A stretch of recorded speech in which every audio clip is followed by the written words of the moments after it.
আসছে স্যার তো স্যার কি সলিউশন দেওয়া যায় আর এই জন্য ডিস্টার্বটা করে এক বছর ধরে ফ্রি চালাইতেছে তারা বসে স্যার আছে কি করে কি ছিল এটা এই করে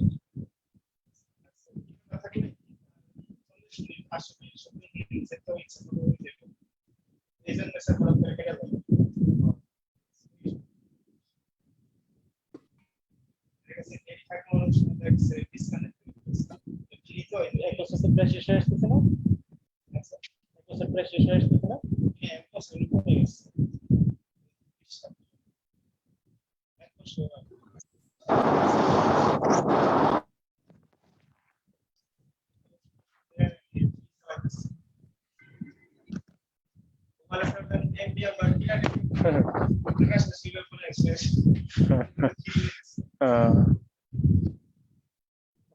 আসসালামু আলাইকুম।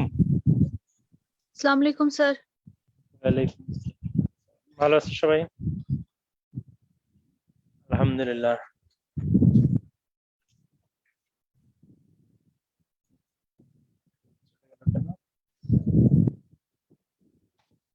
আচ্ছা, আমরা গত ক্লাসে কার্সিনোমা ইসোফেগাস তাই না সেটা শুরু করছিলাম, তো ওইটাই আমরা একটু আলোচনা করি।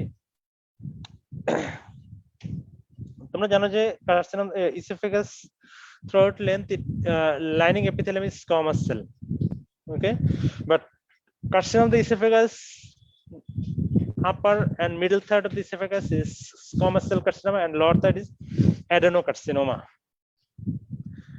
So squamous cell carcinoma actually the etiological factor is smoking and alcohol.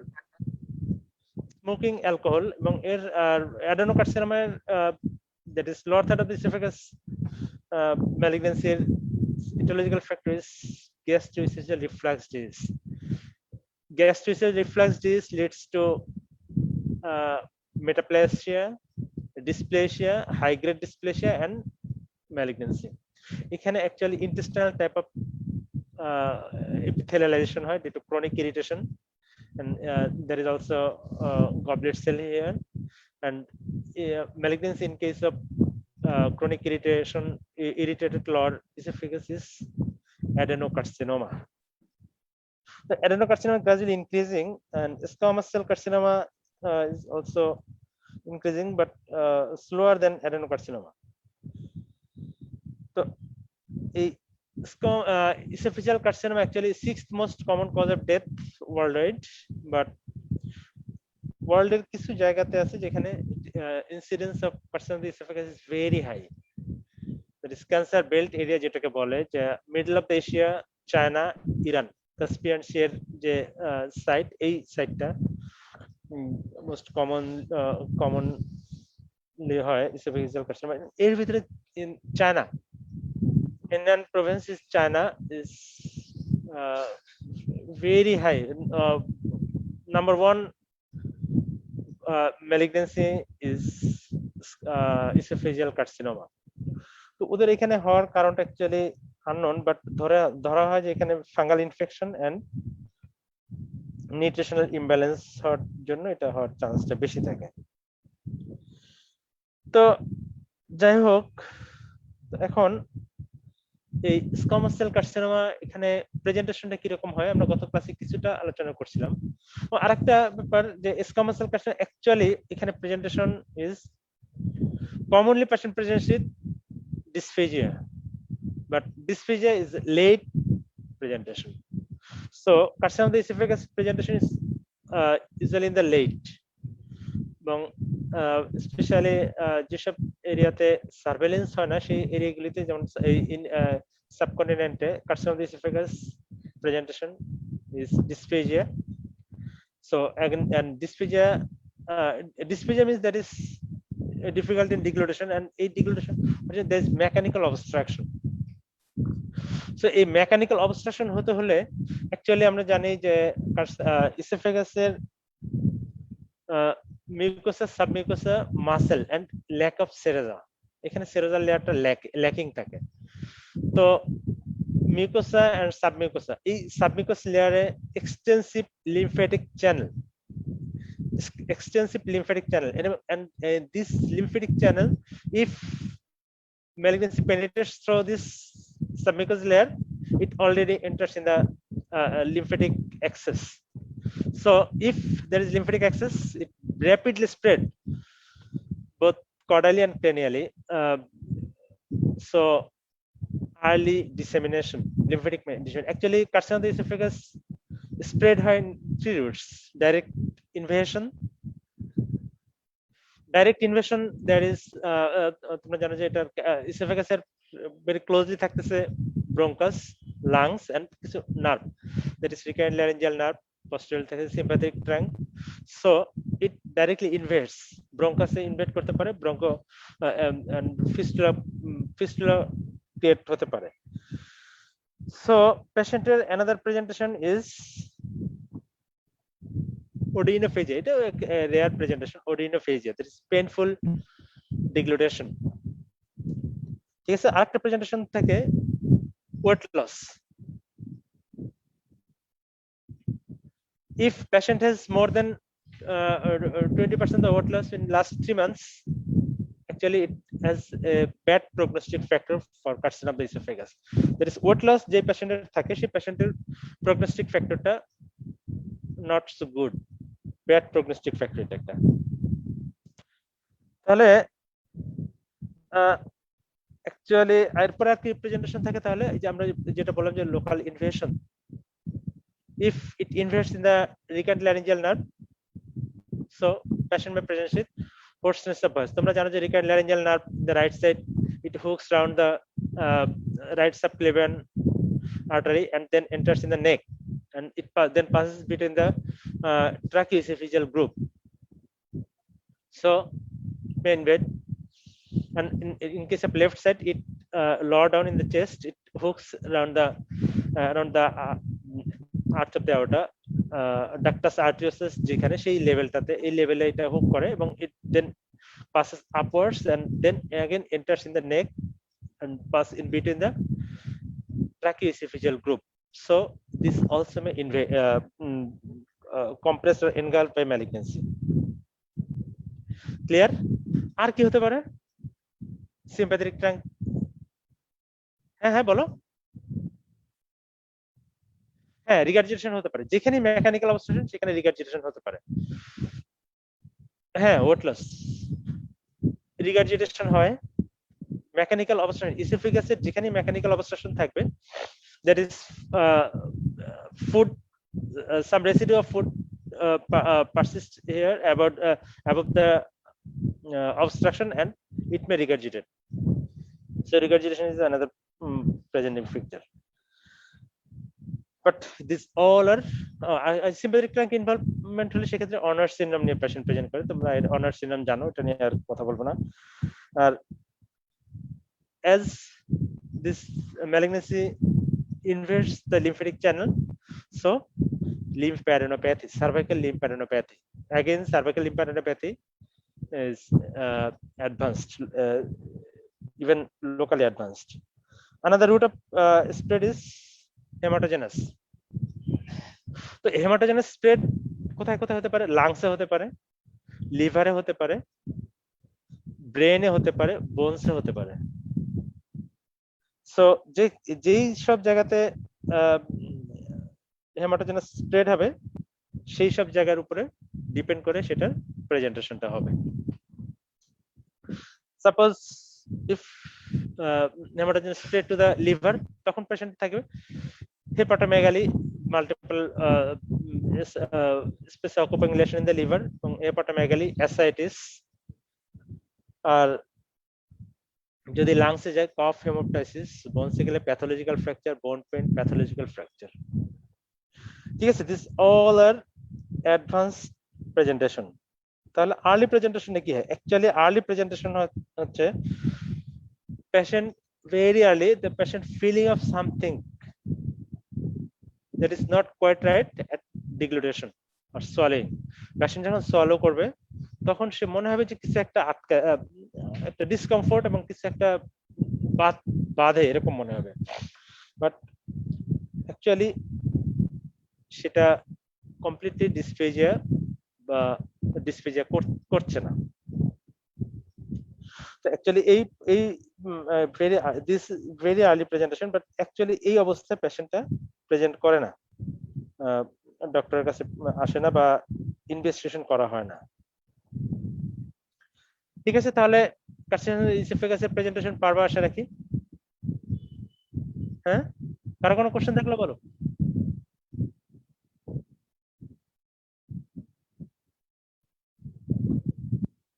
বলো, কারো কোনো কোশ্চেন থাকলে বলতে পারো।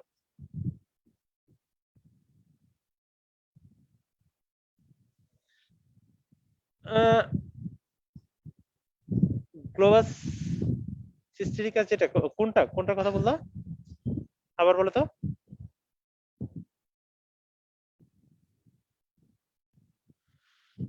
না, ওই সিম্পাথেটিক ট্রাঙ্কে ইনভলভ করার জন্য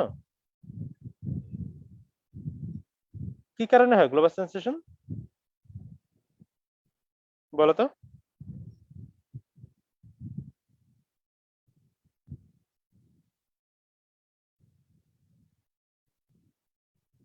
না, ইসোফেগাস এরকম প্রেজেন্টেশন হয় না কার্সিনোজেনিক ইসোফেগাসে। আচ্ছা, তাহলে এখন আসলে এটা ইনভেস্টিগেশন, কি ইনভেস্টিগেশন করা হয়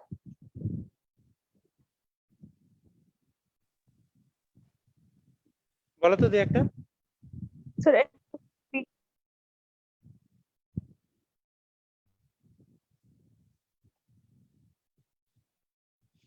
আচ্ছা, তার মানে এন্ডোস্কোপি বায়োসেন্সর প্যাথোলজি। হ্যাঁ, তার মানে তাহলে এটা দেখো, এটা principle of management any type of malignancy is first diagnosis, then staging, then fitness of the patient for therapy, either chemotherapy, radiotherapy or surgery, যেটি করা হোক না কেন সেটার জন্য পেশেন্ট ফিটনেস আছে কিনা সেটা দেখো। তাহলে ফার্স্টে ডায়াগনোসিসটা কনফার্ম করতে হবে। তো এই ডায়াগনোসিসটা কনফার্ম করা যায় কি কিভাবে?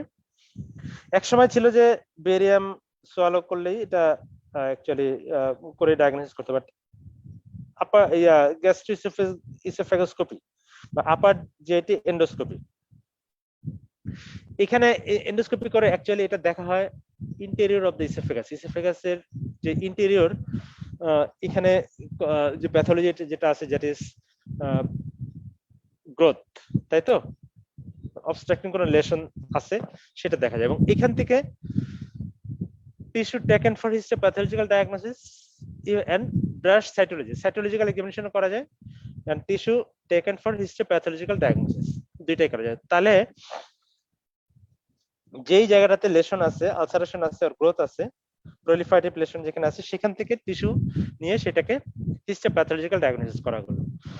হিস্টোপ্যাথোলজিক্যাল ডায়াগনোসিস বলে দিবি যে এটা squamous cell carcinoma, adenocarcinoma, lower third হলে অ্যাডেনোকার্সিনোমা, আপার টু থার্ড হলে squamous cell carcinoma.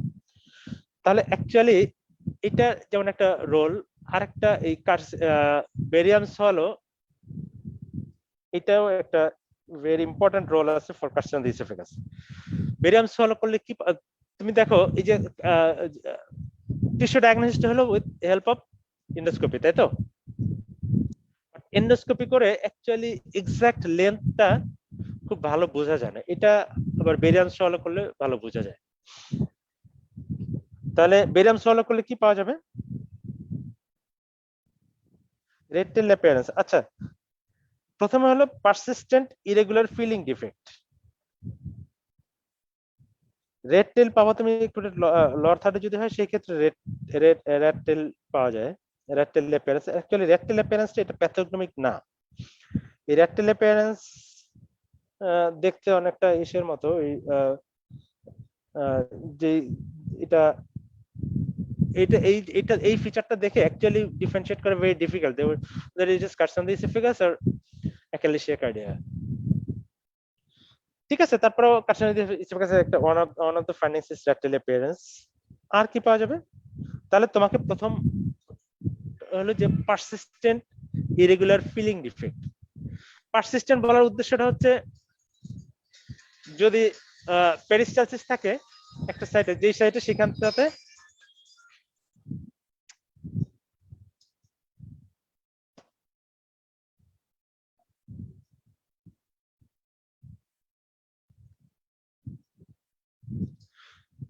সেইখানটাতে feeling defect থাকবে, বাট সেটা আবার প্রেশার সিস্টেম যখন লড ডাউনে আসবে তখন আবার সেই জায়গাটা ফিলিং ডিফেক্টটা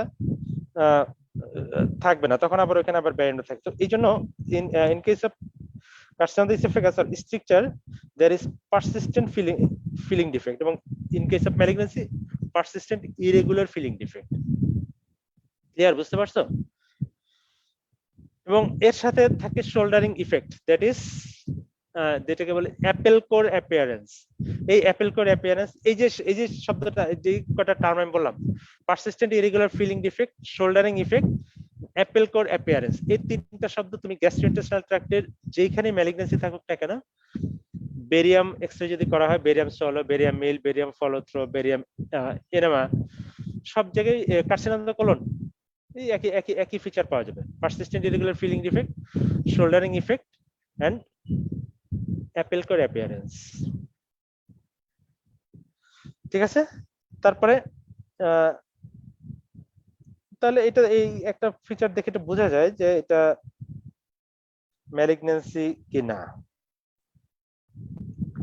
আর কি পাওয়া যাবে, আর কি ইনভেস্টিগেশন করা হয়? তাহলে এটা দেখে তুমি ডায়াগনোসিস কনফার্ম করলা। এখন এই ডায়াগনোসিস কনফার্ম করার পরে পেশেন্টকে যে পরীক্ষাগুলি করতে হয় সেটা হলো তার ফিটনেস দেখা। তোমাদের ব্যালেন্স একটা, শোনো এখানে একটা টিএনএম স্টেজিং আছে বেশ বড়, আমার মনে হয় না এটা স্টেজিং দরকার আছে।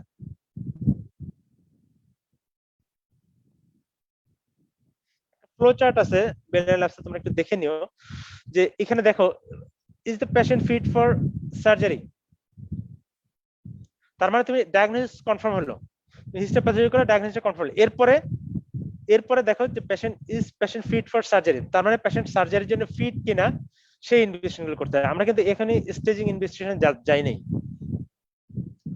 কারণ আমরা জানি যে কার্সিনোমা ইসোফেগাস অ্যাকচুয়ালি যখন প্রেজেন্টেশন হয় এটা অ্যাডভান্সড স্টেজ।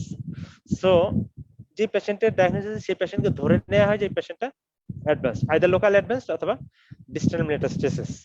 তো এই অ্যাডভান্সড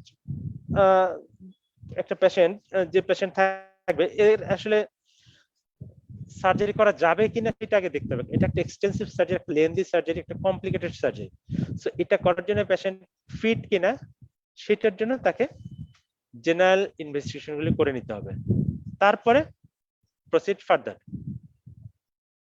ঠিক আছে, তাহলে এর পেশেন্টের জেনারেল ফিটনেসের জন্য এটা কিন্তু অন্যান্য জায়গায় ম্যালিগন্যান্সির সাথে এইটুকু একটু পার্থক্য, যে এই পেশেন্টের সার্জারির জন্য ফিট কিনা সেটা দেখা। ঠিক আছে, তাহলে এইটার যে রুটিন যে টেস্টগুলি, complete blood count, serum bilirubin, serum creatinine, alkaline phosphatase, x ray chest, CT scan of the chest.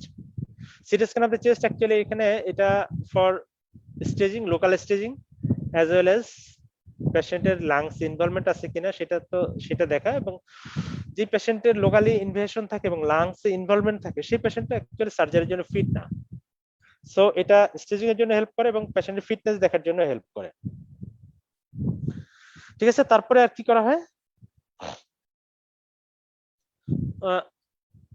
হ্যাঁ, আল্ট্রাসাউন্ড করতে হবে। তার মানে এরপরে যে দেখতে হবে যে পেশেন্টের ডিস্টাল মেটাস্টেসিস, হেমাটোজেনাস স্প্লিট আছে কিনা, হেমাটোজেনাস মেটাস্টেসিস, হেমাটোজেনাস, হ্যাঁ বলো। হ্যাঁ, এই মেটাস্টেসিস দেখার জন্য চেস্ট সিটি, ঠিক আছে, liver function test, ultrasound of the abdomen, এবং কখনো কখনো bone scan, PET scan, positron emission tomography, PET scan করা হয়। পেট স্ক্যান করলে মাইক্রোমেটাস্টেসিস, এখানে actually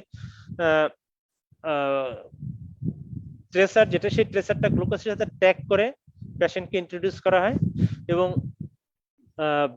malignant cell actually it is highly metabolically active cell, so this tagged glucose it uptake and যেহেতু এটা tracer use করা হয়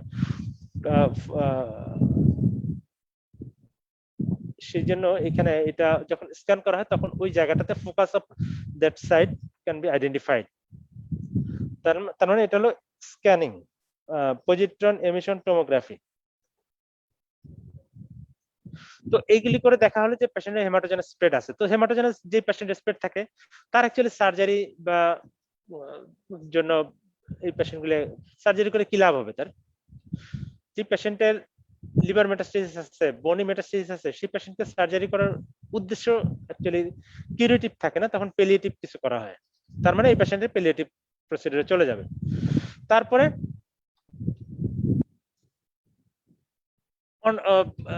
নিয়ার বাই অর্গান ইনভলভমেন্ট যদি থাকে, এখানে nearby organ involvement means বোঝাচ্ছে যে লাংস ইনভলভমেন্ট, ব্রঙ্কাস ইনভলভমেন্ট, তারপরে ট্রাকিয়াতে ইনভলভমেন্ট। তো এই জায়গাগুলিতে যদি ইনভলভমেন্ট থাকে, নার্ভ ইনভলভমেন্ট যদি থাকে, অ্যাকচুয়ালি এই পেশেন্টকেও কিউরেটিভ সার্জারি করা যায় না, প্যালিয়েটিভ সার্জারি। তো এটা দেখার জন্য সেই একই কথা সিটি স্ক্যান, তাহলে সিটি স্ক্যান করলে অনেক কিছুই চলে আসে। ঠিক আছে, তারপরে তার মানে এই নিয়ার বাই স্ট্রাকচার ইনভলভমেন্ট হলে সেই পেশেন্টকেও go for palliative procedure, not for surgery. Then peritoneal spread, তার মানে আমরা যেটা বলছিলাম যে লিভার মেটাস্টেসিস যদি থাকে বা অথবা abdominal part of the oesophagus, তোমরা যে জানো অ্যাবডোমিনাল যে lower part of the oesophagus যেটা অ্যাবডোমিনে থাকতেছে, সেই পার্টে যদি ম্যালিগনেন্সি হয় তখন it very early spread to the peritoneal cavity. So this patient is again not for fit for surgery.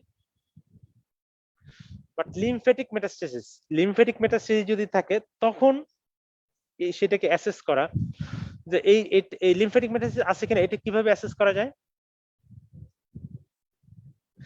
এটাও অ্যাগেন সেই CT scan, contrast CT scan করলে lymph node that is 5 millimeter in size, lymph node can be identified. এর চেয়েও more precisely delineate করা যায় with help of endoscopic ultrasonography, endoluminal ultrasonography. এখানে ultrasound transducer introduced through the endoscope and it এটাও তোমাদের বেলিয়ালাসের ছবি আছে, দেখে নিও। endoluminal ultrasonography করে একটা লোকালি যে লেয়ার, ইসোফেগাসের যে লেয়ারগুলি ইনভলভমেন্ট, সেই লেয়ারগুলি ইনভলভমেন্ট বোঝা যাবে, এবং beyond the wall of the esophagus is there any lymph node, nearby lymph node, it can also identified with endoluminal ultrasonography. Transcutaneous ultrasonography, আমরা কনভেনশনাল যে আলট্রাসোনোগ্রাফি যেটা তোমরা দেখো, এই আলট্রাসোনোগ্রাফি করে cannot identify lymph node metastasis, but with help of endoluminal ultrasonography can identify lymph node involvement. ঠিক আছে, এবং এই লিম্ফ নোড ইনভলভমেন্ট যদি থাকে very close to the oesophagus যদি থাকে, তখন মাল্টিমোডাল থেরাপি করে সেটাকে নিওঅ্যাডজুভেন্ট দিয়ে এখানে কিউরেটিভ প্রসিডিউর করা যেতে পারে, বাট এটাও একটু কন্ট্রোভার্সিয়াল। ঠিক আছে, তাহলে ট্রিটমেন্টটা কি অ্যাকচুয়ালি, তাহলে বলো তো। শোনো আমি, হ্যাঁ হ্যাঁ আচ্ছা, তাহলে একটা most effective curative treatment is surgery, তাই তো? তাহলে একটা অপশন হলো সার্জারি, আর কি অপশন আছে? কেমোথেরাপি এন্ড রেডিওথেরাপি দুইটাই দেওয়া যেতে পারে, দুইটাই সেনসিটিভ। ব্রাকিথেরাপি একটা আছে, এটা actually radiation seed introduce at the site of lesion, এটা one type of radiotherapy, brachytherapy যেটা। ঠিক আছে, এই যে কতগুলো, এছাড়া আর যে পেশেন্টের অপারেশন করা যাবে না তাকে কি করতে হয়? তার মানে আমরা, হ্যাঁ, পেলিয়েটিভ ট্রিটমেন্ট অ্যাকচুয়ালি এখানে যেটা করে, একটা হলো patient actually either locally or systemically advanced. In that case patient যতদিন থাকবে, সে যতদিন বেঁচে থাকবে ততদিন তাকে একটা পিসফুল ডেথ দিতে হবে, সে যাতে কষ্ট পেয়ে না যায়। সেই জন্য কি করা হবে, যে পেশেন্টের যেহেতু এটা মেকানিক্যাল অবস্ট্রাকশন করতেছে, সেই অবস্ট্রাকশনটাকে ওভারকাম করার জন্য স্টেন্টিং, হার্টে যে স্টেন্টিং করে তো জানো, তো সেরকম স্টেন্টিং, মেটালিক এক্সপ্যান্ডেবল স্টেন্টিং করা যায় ইন দ্য ইসোফেজিয়াল কার্সিনোমাতে। ঠিক আছে, এবং এটা অ্যাবাউট 15 to 16 মিলিমিটার ডায়ামিটার যদি এটা এক্সপ্যান্ড করা যায়, তাহলে পেশেন্ট ক্যান সলো ইজিলি। আর যেটা করা যায় যে এখানে লেজার ফটোডাইনামিক থেরাপি, ঠিক আছে, this are palliative procedure for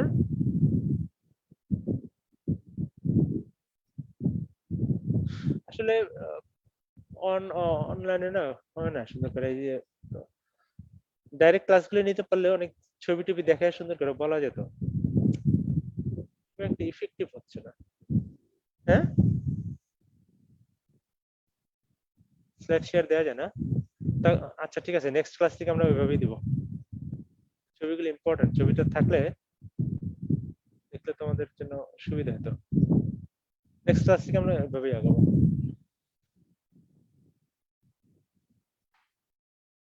ঠিক আছে, তাহলে actually squamous cell carcinoma, that is upper থার্ডে যদি এটা সার্জারি করা হয় তখন এটার ক্লিয়ারেন্স মার্জিন রাখতে হবে প্রক্সিমালি 10 সেন্টিমিটার, ডিস্টালি 5 সেন্টিমিটার, তার মানে 15 সেন্টিমিটার ক্লিয়ারেন্স মার্জিন রাখতে হয়। তাহলে দেখো একটা ইসোফেগাসের লেন্থ কত, 25 সেন্টিমিটার, তাই তো? তাহলে একটা 15 সেন্টিমিটার লেন্থ তাকে নরমাল, অ্যাপারেন্টলি নরমাল যে ইসোফেগাস সেটাকে এক্সিশন করতে, তাহলে থাকে 10 সেন্টিমিটার। 10 সেন্টিমিটার যদি 5 সেন্টিমিটার একটা লেশন থাকে, তাহলে পেশেন্টের ইসোফেগাস, রিমেইনিং ইসোফেগাস থাকে কতটুকু? Only 5 centimetre. বুঝতে পারছো? সো এখানে খুব, ওই যে আমরা যেটা বললাম প্রক্সিমালি 10 সেন্টিমিটার মানে কিন্তু কম না, অনেক একটা বড় একটা পোরশন প্রক্সিমালি ফেলে দিতে হয়। কারণ হচ্ছে ওই সাবমিউকাস লিমফেটিক স্প্রেড, সেগুলি চ্যানেলগুলি যদি থেকে যায় তাহলে তো পেশেন্ট প্রগনোসিস ভালো হবে না। আচ্ছা, তাহলে আর কি করা হয়? তাহলে এই যে সার্জারি, অ্যাকচুয়ালি আপার থার্ডের জন্য এই যে সার্জারি যে প্রসিডিউর আছে, McKeown procedure and Ivor Lewis procedure, এটা তোমাদের কষ্ট করে মনে রাখার দরকার নাই। সার্জারিটা মনে রাখো যে সার্জারি অপশন আছে, সার্জারি, কেমোরেডিওথেরাপি, ব্রাকিথেরাপি এন্ড প্যালিয়েটিভ ইনটিউবেশন। ঠিক আছে, আর কিছু প্রসিডিউর আছে যেটা একেবারেই ভেরি ভেরি আর্লি, ওইটা অ্যাকচুয়ালি আমাদের দেশের জন্য না, ওটা ওয়েস্টার্নে যারা সার্ভেইলেন্স করে, খুব আর্লি প্রেজেন্টেশন যদি থাকে, that is mucosa involvement only, সেই ক্ষেত্রে submucous dissection, that is mucous and submucous লেয়ারটা এন্ডোস্কোপিক্যালি সেটাকে ডিসেকশন করে ফেলে দেওয়া যেতে পারে। আর photodynamic therapy, laser therapy, directly laser therapy অথবা ফটোডাইনামিক থেরাপি দিলে ম্যালিগন্যান্ট সেলগুলি ডিস্ট্রয় হয়ে যায়। ঠিক আছে, এই কথাগুলি আসলে অতটা ইজি না, বুঝতে পারছো? খুব ঝটপট বলে যেতে হইতেছে, করারও নেই, এটা এইভাবে ইফেক্টিভ হয় না ক্লাস। হ্যাঁ, এন্ডোস্কোপি বলো, ডায়াগনোসিসের জন্য এন্ডোস্কোপি, বাট অবশ্যই তোমাকে বেরিয়াম সলো লিখতে হবে এবং আর ফাইন্ডিংসও লিখতে হবে রিটেনে যদি আসে। এটা সাধারণত রিটেনে আসে, তো রিটেনে এটা লিখতে হবে।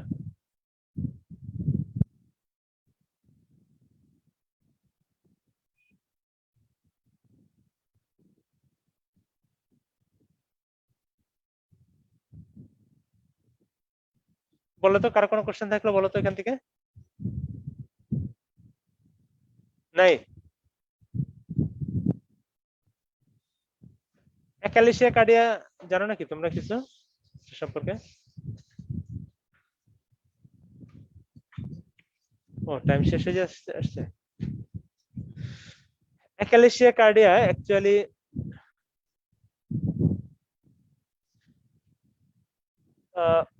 এখানে যেটা হয় যে failure of complete relaxation of the lower esophagus,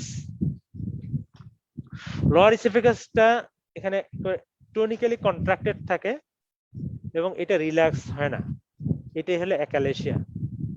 এর সম্বন্ধে গ্রিক শব্দ নাকি যেন failure of complete relaxation of the lower esophagus। এখানে যে নার্ভ সাপ্লাই যেটা থাকে, তোমরা জানো যে নিউরোট্রান্সমিটার কিছু আছে এক্সাইটেটরি এন্ড কিছু আছে ইনহিবিটরি, তাই তো? এক্সাইটেটরি এন্ড ইনহিবিটরি, তো এখানে ইনহিবিটরি যে নিউরন, সেই নিউরনটা ল্যাকিং থাকে। এক্সাইটেটরি এন্ড ইনহিবিটরি, তো এখানে অ্যাসিটাইলকোলিন, তারপর সাবস্টেন্স পি, এটা যে কন্ট্রাক্ট করে, সেই কন্ট্রাক্টটাকে নাইট্রাস অক্সাইড, ভ্যাসোঅ্যাক্টিভ polypeptide, ঠিক আছে?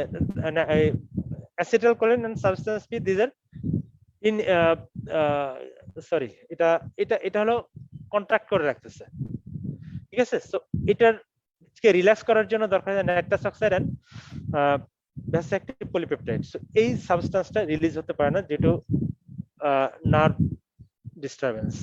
তো এখানে মায়োট্রিক প্লেক্সাসে নার্ভ যেটা আছে, নিউরাল যে সেল, সেই সেলগুলি অ্যাবসেন্ট থাকে এবং এটা অ্যাকোয়ার্ড। তোমরা জানো যে হার্সপ্রান্স ডিজিজ একটা কন্ডিশন আছে, হার্সপ্রান্স ডিজিজে একই রকম ভাবেই, বাট ওইখানে কনজেনিটাল অ্যাবসেন্ট থাকতেছে আর এখানে acquired absence of neural cell. So there is loss of inhibitory mechanism of lower esophageal contraction. lower যে কন্ট্রাক্টর থাকতে সেটা ইনহিবিটর, এটাকে ইনহিবিট করার অ্যাবিলিটিটা থাকে না, সো এটা পারসিস্টেন্টলি কন্ট্রাক্ট করে থাকে। এটাই হলো প্যাথোফিজিওলজিক্যাল চেঞ্জ ইন অ্যাকালেসিয়া কার্ডিয়া। তো অ্যাকচুয়ালি এটা কেন হয় এক্সাক্ট কারণটা আননোন। এটা একটা মোটিলিটি ডিসঅর্ডার, এক্সাক্ট কারণটা আননোন, বাট কখনো কখনো দেখা যায় চ্যাগাস ডিজিজ একটা আছে প্যারাসাইটিক, সেটার জন্য হয়, বাট অ্যাকচুয়ালি এটা এক্সাক্ট কারণটা নট নোন। তাহলে এই অ্যাকালেসিয়া কার্ডিয়ার এখানে এখানে ক্লিনিক্যাল প্রেজেন্টেশনটা কিরকম হবে? হ্যাঁ, সে একই রকম ভাবে dysphagia, both liquid and solid, liquid এবং সলিড দুইটাতেই ডিসফেজিয়া হবে। তারপরে এখানে অর্ডিনোফেজিয়া হতে পারে, বাট এটা অ্যাকচুয়ালি নট টিপিক্যাল প্রেজেন্টেশন। আরেকটা হলো রিগার্জিটেশন, রিগার্জিটেশন হয় এবং পেশেন্ট নাইট চকিং, যখন পেশেন্ট ইন সুপাইন পজিশনে থাকে তখন যে রেসিডুয়াল ফুড যেটা থাকে above the obstruction, it enters in the airway passage and choking, coughing and choking at night time, ঠিক আছে। তাহলে ডিসফেজিয়া, রিগার্জিটেশন, অর্ডিনোফেজিয়া, নাইট চকিং এন্ড কি বলে কাফিং and weight loss, these are the presentation of অ্যাকালেসিয়া কার্ডিয়া। তো actually এই অ্যাকালেসিয়া কার্ডিয়া কিভাবে ডায়াগনোসিস করা হয়?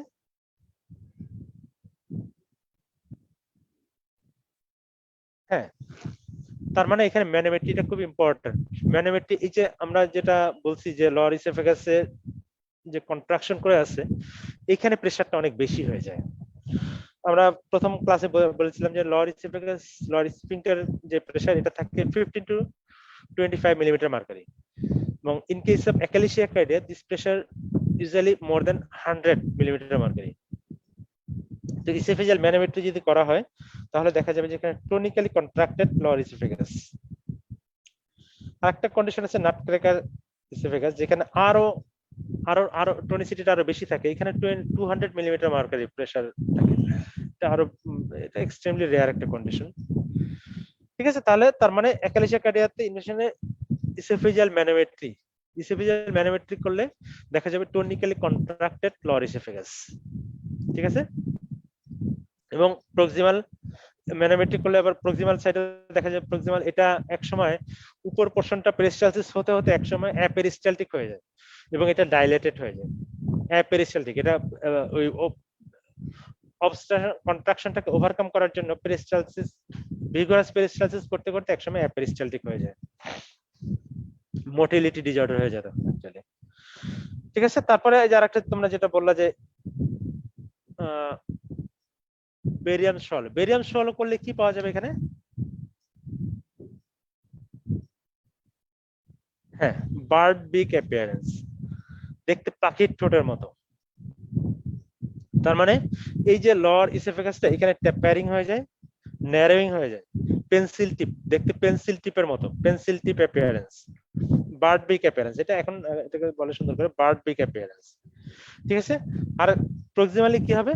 প্রক্সিমাল ইসোফেগাসটা ডাইলেটেড, এটা ডাইলেটেড হতে হতে একেবারে সিগময়েড শেপড হয়ে যায়, দেখতে মনে হবে যে সিগময়েড কোলনের একটা বেরিয়াম এনেমা করা হয়েছে, এতটা ডাইলেটেড হয়ে যায় প্রক্সিমালি,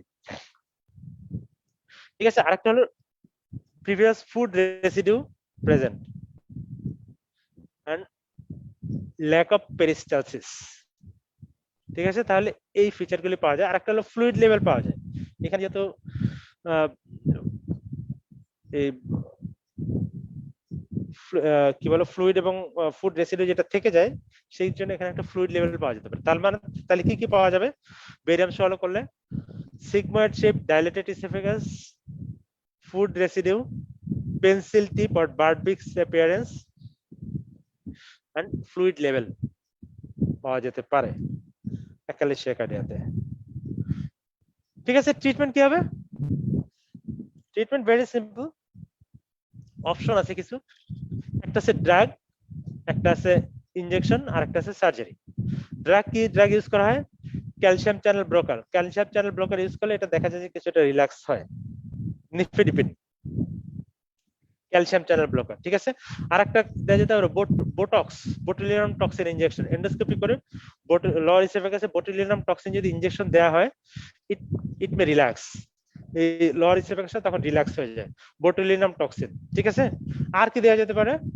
আর অ্যাকচুয়ালি আর কি দেওয়ার না, এরপরে সার্জারি। সার্জারিটা বোটুলিনাম টক্সিনের ডিসঅ্যাডভান্টেজ এটা রিপিটেড দেয়া লাগে, কয়েক মাস পর পর এটা দেয়া লাগে, সো এটা নট অ্যাকচুয়ালি হেল্পফুল। আরেকটা আছে এন্ডোস্কোপিক্যালি ডাইলেটেশন। ডাইলেটেশনটা helpful, but again it repeated dilatation করা লাগে। So another option is dilatation and finally surgery. এটা তোমরা পরীক্ষার সময় খুব সুন্দর করে বলো হেলার্স মায়োটমি। এখানে মাসেল লেয়ারটাকে স্প্লিট করা হয় with keep intact of epithelium, এপিথেলিয়ামটাকে ইনট্যাক্ট রেখে মাসেল লেয়ারটাকে স্প্লিট করে দেওয়া হয়। এটাই হলো Heller's myotomy. Lower oesophagus and upper part of the stomach পর্যন্ত এটাকে এক্সটেনশন করে দেওয়া হয়, স্প্লিটিং। কমপ্লিকেশন হতে পারে জিওআইডি হতে পারে, পারফোরেশন হয়ে যেতে পারে, মিউকোজাল পারফোরেশন হয়ে যেতে পারে, এবং কেউ কেউ এই হেলার্স মায়োটমি করার সময় পার্শিয়াল ফান্ডাপ্লাকেশন করে দেয়। ঠিক আছে, অ্যাকালেশিয়া কার্ডিয়া সম্পর্কে কারো কোনো কোশ্চেন থাকলে বলো, তা নাহলে আমরা টাইমও আমাদের শেষ, প্রায় পার্সেন্টেজে চলে যাব। নাই কারো কোনো কোশ্চেন নাই? ঝটপট পার্সেন্টেজ দিবা।